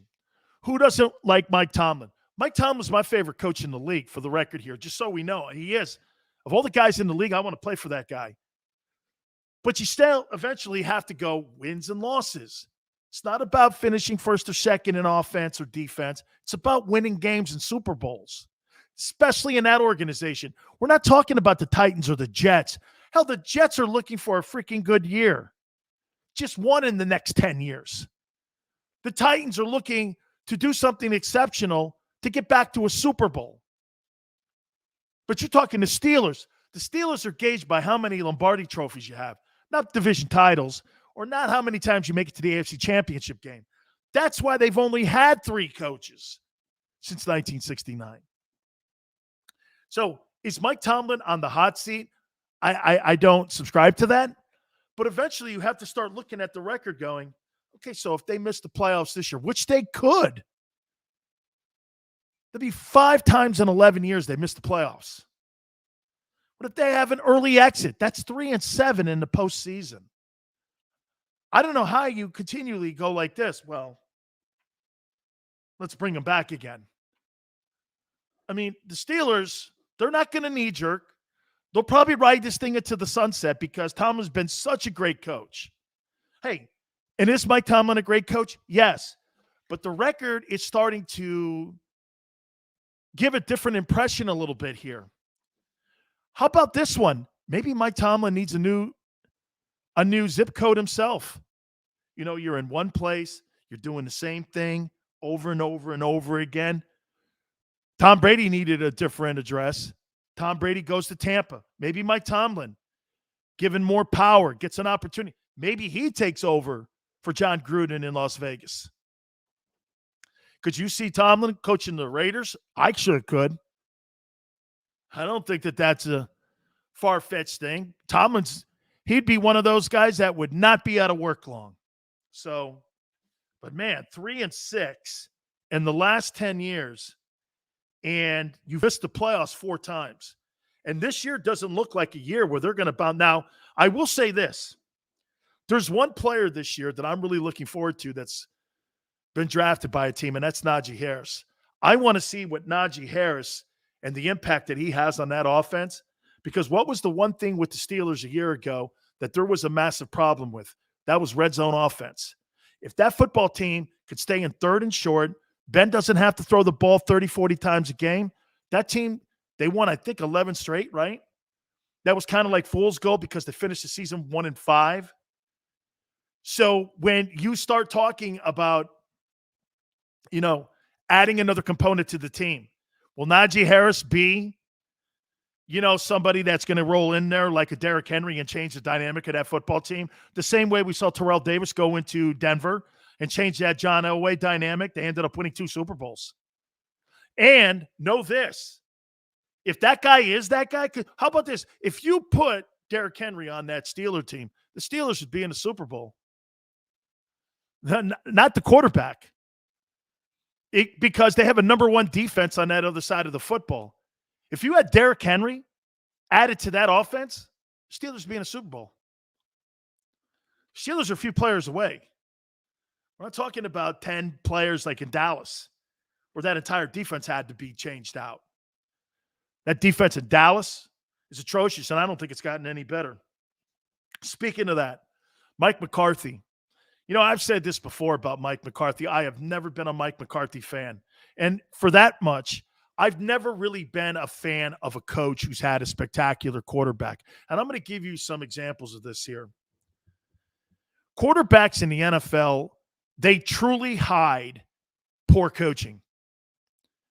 And to put that into perspective, last year in the NFC Championship game, here's a coach in Matt LaFleur that's 26-6 in the last 2 years. Would you guys out there say that Matt LaFleur is one of the up-and-coming, bright, young head football coaches in the NFL? 26-6, 2 straight NFC Championship games. You would say that because if you saw that on a piece of paper, you would do this, right? Well, that's pretty damn impressive. Look at what he's done. Well, Rodgers is the quarterback. Rodgers is going to put you in a position to be in that game. But look at the mental meltdowns that they had, giving up that 7 points going into the half, kicking the field goal and taking it out of the MVP's hands. That's coaching. That's what Howard Eskin was just talking about with Nick Sirianni. That's game day coaching. That's handling timeouts. That's handling the team going into the half. That's handling ending a regular game and in the final 2 minutes of the game. So you've got to be judged on that. Or how about this one? Nick, you know, I've said this before, that Nick Saban didn't have a quarterback when he was in Miami, right? And he didn't have a winning record in Miami. Nick Saban gets to Alabama. Nick Saban in college football doesn't need a quarterback. See, that's the difference in college football compared to the NFL. You don't need a top-flight quarterback to win in college football. You don't. You can have a couple dudes that are just really good, and you can win a national championship. In the NFL, you have to have a great quarterback to win a Super Bowl. it's rare that you have a Foles. And like Howard Eskin said, Nick Foles played his onions off in those playoff games for the Eagles. I mean, it was something that you saw like Kurt Warner do. You were doing this. How many times did you do this with Foles? You were watching, you're going, Jesus criminy. I've never seen anything like this guy. This guy here reminds me of what Kurt Warner did. I mean, he burst out of nowhere. This guy's throwing for 355 yards. He's out playing Brady in the Super Bowl. He's doing the Philly special, and everybody's going like this. Holy cow, where the hell did all this come from? He was a journeyman quarterback when he went to that game. Right? He's a journeyman quarterback. But look at Bill Belichick. Bill Belichick is in Cleveland. He had a quarterback dilemma going on there with Bernie Kosar and with Vinny Testaverde. He couldn't figure it out. He got fired. He gets up to New England, and maybe he chooses right here. I've told you the story before. One of the greatest moves, and the greatest move in the history of Bill Belichick's career, this was the move that made Bill Belichick a Hall of Fame head coach and maybe the GOAT of head coaches in the NFL. What was the move? It was when Bledsoe got hurt. He had to choose between a 6th-round draft choice and a guy they just gave $108 million to, and 17 of it guaranteed. They had to make that decision inside that organization, knowing full well you were going to have to go to the owner and tell the owner, you know that $17 million that you gave Bledsoe? I'm going with a guy that you gave basically chicken feed to in Tom Brady in the 6th round, and we're going with him. How did you have the insight to know? Remember something, you passed on Brady 5 times. And this goes into the light of a coach making the right decision with the right quarterback. A coach's record is dictated on what decision you make. And I'm going to give you another one that just came to mind here. But think about it for a minute. All that money that was on the table, okay? All that money that was on the table for Bledsoe. And if you remember what happened, Bledsoe got healthy. Brady got nicked up. And Bledsoe wins a playoff game against the Steelers. The debate was, is Belichick going to stick with the experienced Drew Bledsoe, or is he going to go into the Super Bowl with this guy, Brady? That move right there made Bill Belichick a Hall of Fame coach, because if he would have done what everyone thought he was going to do and go with Bledsoe, the Brady legend may never have been developed. That move. Here's another one. Jimmy Johnson's first year, they have Troy Aikman. They're 1-15. As a matter of fact, Aikman didn't win a game his first year. Steve Walsh won that game against the Redskins. Okay? Then they were the Redskins. They were 1-15 that season. Troy didn't win a game. Jimmy had drafted Steve Walsh in a supplemental draft in the 1st round. He'd given up a 1st rounder for him. There was a debate, him going back and forth. Finally, after debate, going into the 2nd year, deep into the 2nd year, Jimmy comes to the conclusion, Aikman's my guy. Okay? And he traded Walsh where? To New Orleans. He got more draft choices, and that stuff fostered into more picks. And I believe the Emmitt Smith pick is in that whole thing. And Emmitt was added to the offense, and before you know it, you're off to the races and you're winning 3 Super Bowls in 5 years. That is how that changes. Pete Carroll did it. Pete Carroll gets up to Seattle. Pete was a marginal coach with the Jets and New England, his first stint in the league before he went to USC.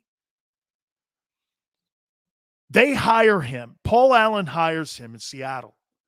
He's got a quarterback on the team, Tavares Jackson. And they draft a guy in the 3rd round by the name of Russell Wilson. They didn't think they had anything in the room. So what did they do?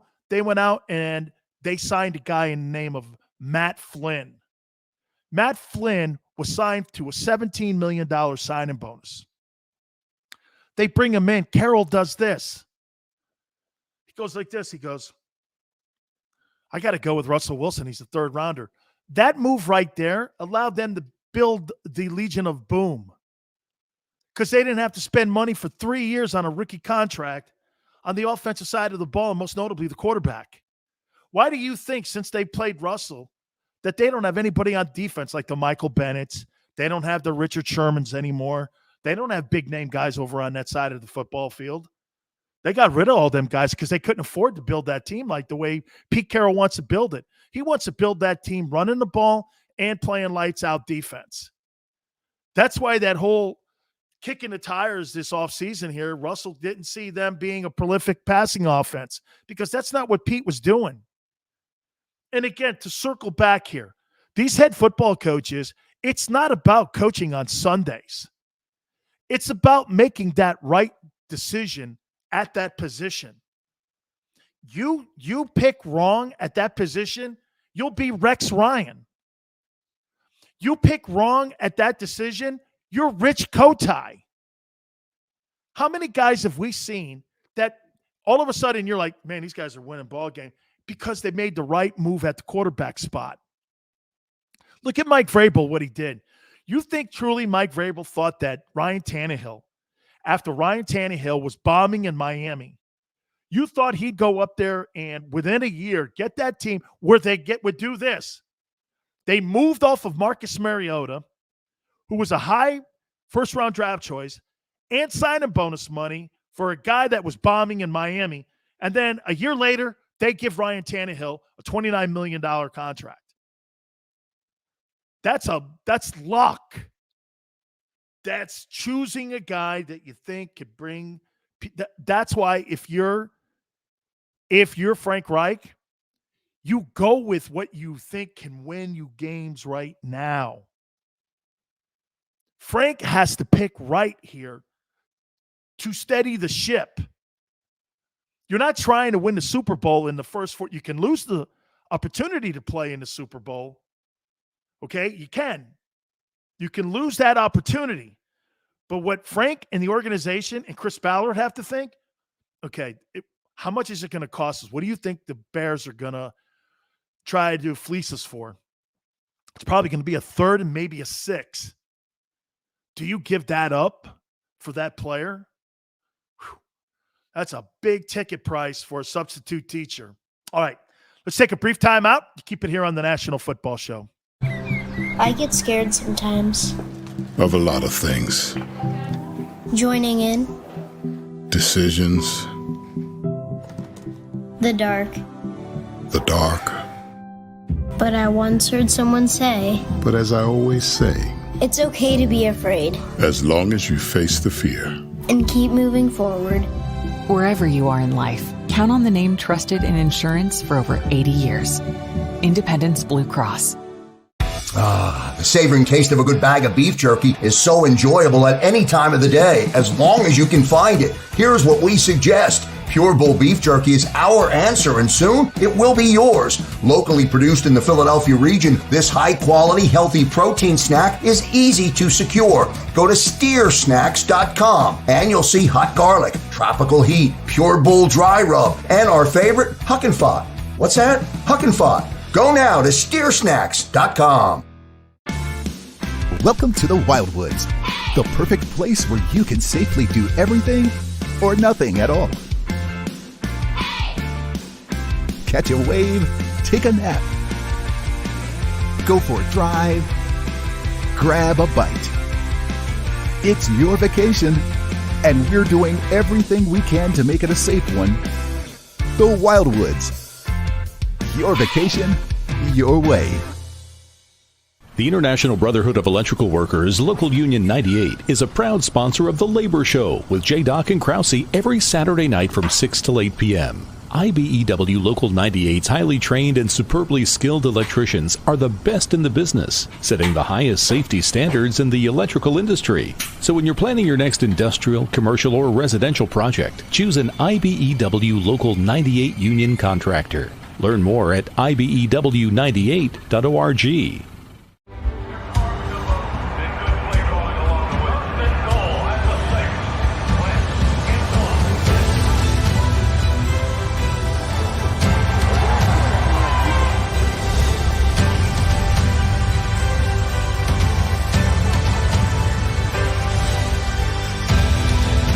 field of life, First Trust Bank is there for you.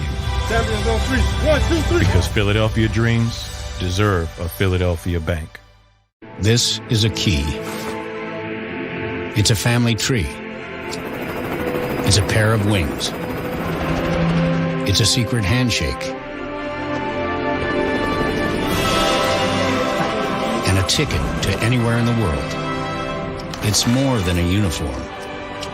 It's the door to a world most people only dream of. There's Strong, and then there's Army Strong. Try it on at GoArmy.com.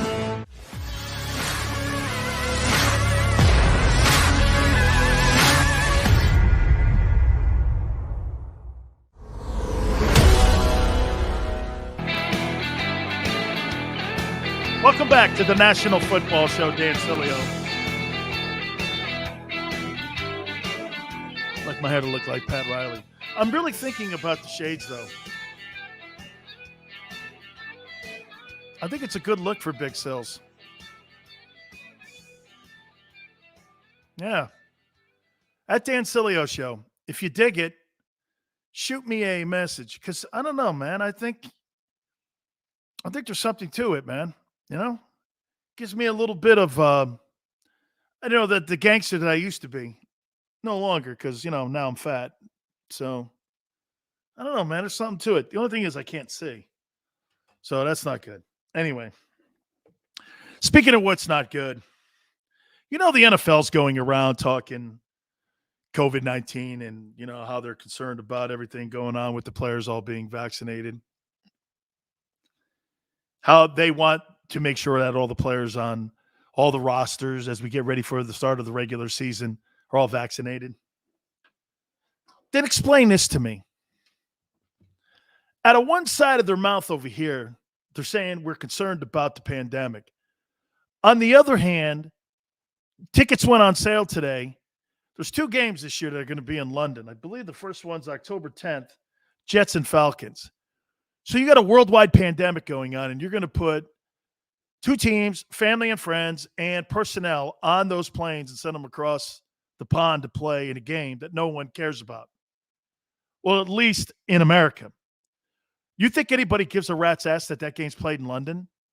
Why do you think that game is played in London?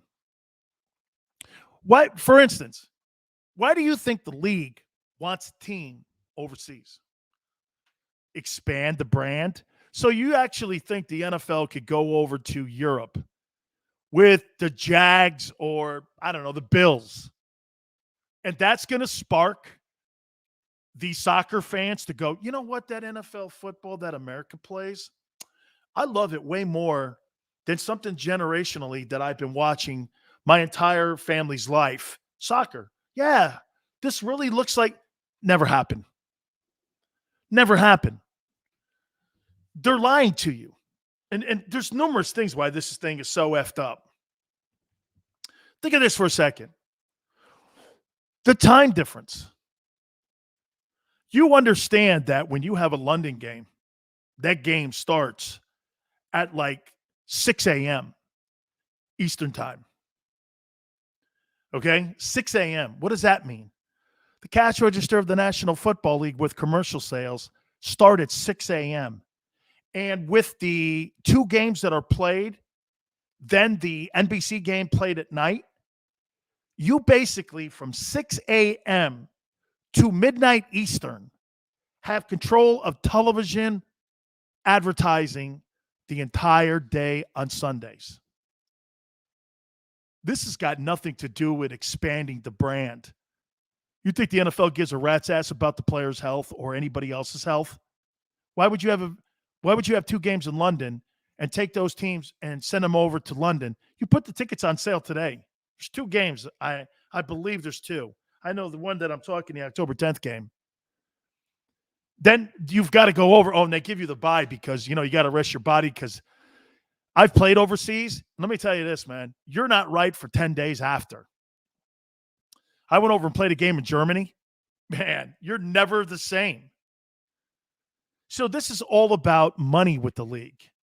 It's got nothing to do with expanding the NFL shield or what they try to BS you with. Yeah, using their business partners and their media partners to say, hey, we really want to get a team in London. Yeah, you want to get a team in London because it starts television clock and it starts the advertising clock on Sunday in the morning.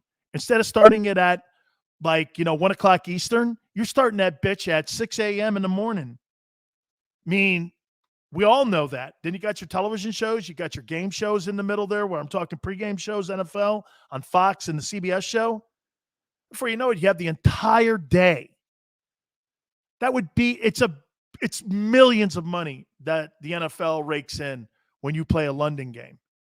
Now, that money does go into some of the players' pocket, but don't be part of the sheep that are out there like on the internet and part of the woke communities that are out there going, man, this is really cool here. What the league, they're trying to league, it's got nothing to do with that, dude. National Football League doesn't give a rat's ass about the players' health when it comes to vaccinations. They don't care. They care about making money. They care about completing ball games. Why do you think they put that Denver Bronco team on the field last year? You think the NFL was going to cancel games? Not happening. League's not canceling any games. That hits their contracts. 97% of the NFL's operating budget comes from those TV deals, my friends. Always remember that. They're not going to miss out on any of them games. Like the NFL made you believe that there was a chance that they could suspend games or not have games or cancel games. Not one game was canceled last year. That was never going to happen. League was never going to do that. No matter how bad the pandemic got, they would have played that thing in a formaldehyde jar if they had to. I'm missing games. League doesn't. Why do you think they played the year we striked in 87 with scabs? Guys who were non-union guys, they just picked them off the street and they played. They're not missing games. Pandemic or not. Well, we're really concerned about vaccinate. You really are? Really? I'm telling you, people will believe anything. Hey, for the record, this Cole Beasley story too that's in Buffalo? Instead of taking an adversarial, relationship look at this between the Players Association and the league, why don't you use this as a building tool? You know what I mean? You use this as a conversation between both sides. Okay, so you have a problem with the vaccinations. Why? Why doesn't everybody sit down and have a conversation about it and have a talk about it? How they can maybe get to yes. Instead of being adversarial, well, look at this guy. He's anti. Pretty soon what you're going to start doing is what? Putting scarlet letters on guys who don't have vaccinations. And you're going to be making your decisions on your roster. Howard Eskin just said something that was so important. What if there's a guy that's on your 53rd? He's the 53rd guy on your roster, and he's not very good. And you know what you do? You fire him with cause because he didn't get vaccinated. That's wrongful termination. And the league's going to fight that in a courtroom where you can't make anybody do that? How are you going to get that over on the union? But see, the union's the weakest union in the league. My point is, get everybody together, man. Look, I've said this before to people. I'm not anti-anything. I'm anti not figuring it out. Let's have a dialogue here. Let's come to an understanding here. So this whole pandemic story, it's going to have so many different off lanes and so many ramps this coming season. And by the way, that I can miss out on because I'm with my boy Krause on this. It's a stupid conversation. It bores people. People are bored right now with what's going on with this. Being told 100 different things. One day it's this, one day it's that. Mask this, mask that. Okay, variant. In 4 months from now, am I going to have variant 5? You can't answer that question, can you? See, that's the problem that you have going on in our country right now. Here would be my question. How many variants do you think are going to happen over the next year? And if you say anything other than I don't know, that's what frightens people. That's what frightens folks. Because if you do this, I don't know. We're doing the best we can to combat it. you're going to have more Americans go, okay, well, then I'm with you. If it helps save lives, then you know what? But doing this is it. You said something 2 months ago that this was it. Now we're changing the room. Now you're talking locking down the country again. Dude, nobody likes to be lied to, especially when your family's health is on the line. Going to a football game, I don't know, man. I don't know. I think there's a lot of things that are rolling in the wrong direction here for the upcoming season on this. All right, let me get out of that stupid talk and go into Daniel Jones. So I guess the Giants had a Donnybrook today with their football team, and everybody was, they were fighting and what have you. And I guess Coach Judge got pissed because his quarterback was pinned at the bottom of the scrum and nobody was defending him. What does that tell you? So nobody's defending Dimes Jones, and he's at the bottom of a pile, and he's getting his ass kicked. What's that tell you? Does it tell you anything? Do you make anything out of it? Here would be my issue. Where's your O-line? Where's your O-line in this thing? I saw Baker Mayfield a couple, maybe it was earlier in the season, maybe last year. Mayfield was getting pushed around. His O-line didn't come to defend him. Nobody came and defended the dude. And I was sitting there going like, oh, well, that's interesting. Every offensive line looks at their quarterback, that's their guy, and they don't want anything to happen to that guy. So Dimes Jones is at the bottom of the pile getting his head kicked in. Not a good look if you're Judge. What does that mean? Well, he hasn't built up enough equity in that locker room yet for people to look at him as a leader. And you're like, you read that out of that? Yeah, I did. Because that quarterback, to me, I'm going to hit that guy as hard as I can. I don't care if that guy's wearing a red shirt or he's got a scrimmage shirt on. That guy hasn't built up enough equity in my life where I'm going to treat him like Phil Simms or Eli Manning. That guy doesn't get that. That guy has to take his lumps just like every other guy in the NFL has to take his lumps. Just like Jalen Hurts in Philly has to take his. He ain't earned anything. That's the thing about comparing what's going on in our country and on a football field and in a locker room. You don't get hall passes because of your skin color, because of your religion, because of your political party. You get where you are going and how people perceive you by what you've done and what you've earned. That's the greatest thing about sports, is that nothing is handed to you. Nothing. And Dimes Jones proves it right there to you. I think personally, when I see Daniel Jones, I see Dave Brown, the guy they took out of Duke, about 20 years ago. I don't see anybody special. He doesn't show me anything where I went like this. That guy, is Justin Herbert, or he's Joe Burrow. I'm not seeing that yet. So, Dimes Jones, at the bottom of a pile, getting his ass kicked. Yeah, classic. All right, Dak now. Before we get out of here, I got to hit on Dak. So, the Cowboys are a little bit concerned about Dak Prescott's throwing shoulder. Shouldn't be. This is something that was going to pop up anyway because he had not been doing football movement. I said this earlier before Howard Eskin came on. Dude, running around on a treadmill and running in your backyard or swimming in a swimming pool, that's not going to put you in football shape. I don't care how many times you do this. I ran 5 miles. So what? That's not football movement.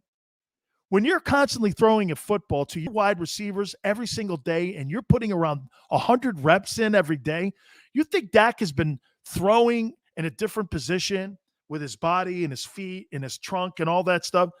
That's going. Phil Simms said that yesterday. He goes, man, I missed some time. My ankle was never right. And you know what? It took me a full year to get back to being where I was a couple years ago. And I was like this, that's interesting, because Prescott may have the same kind of issues when it comes this year at the beginning of the season on him getting back into truly a football condition. Not just being in shape. As I tell everybody, being in shape, that's got nothing to do with football. It's got to do with being in football shape. So we'll see. I don't think it's going to be a lingering issue, but the Cowboys have to be concerned just a little bit, hold them back a bit. I'm not sure he plays in that game on Thursday for sure. Keep him out of that game? Probably. All right. Krause, Cal, thank you so much. I want to thank Big Joe. Hey, if you missed any of the show, do me a favor. Please go over to the JAKIB Media channel. Click it, share it, like it. We're on 4 to 6 Eastern time. Till then, we'll see you on the flip side.